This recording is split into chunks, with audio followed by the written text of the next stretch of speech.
The American General Store. It wasn't just a place to buy flour or feed. It was the heartbeat of the holler, the soul of a town stitched together by handshakes and hard days.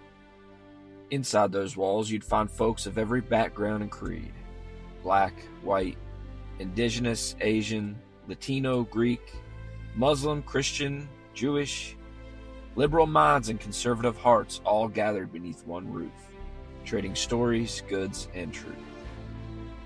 There were coal miners with soot on their sleeves, teachers with chalk-dusted dreams, doctors, lawyers, cooks and clerks, businessmen and women with boots in the dirt.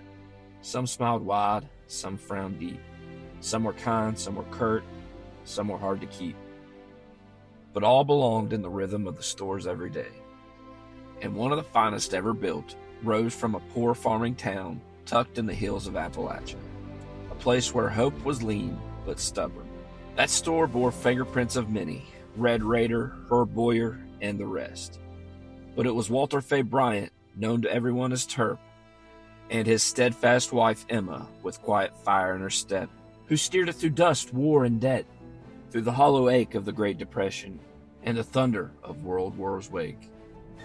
They could have quit, many would have, but quitting would have meant more than just closing the doors.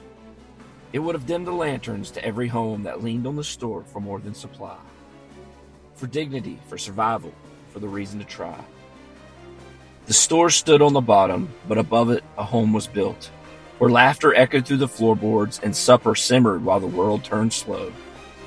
And just across the road you'd find feed, seed, and gas for sale, but also tucked above the bustle, apartments where young couples carved out new beginnings.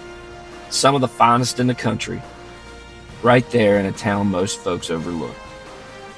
As we march forward in this ever-turning world, it seems we've lost the rhythm of our ancestors' ways. Spoiled by ease, we forget the grit that built us. Folks ask me often, what do you plan to do with the old buildings? And I smile because the answer is not in the lumber or the paint. It's not what I plan to do with the buildings. It's what I plan to keep alive by restoring them.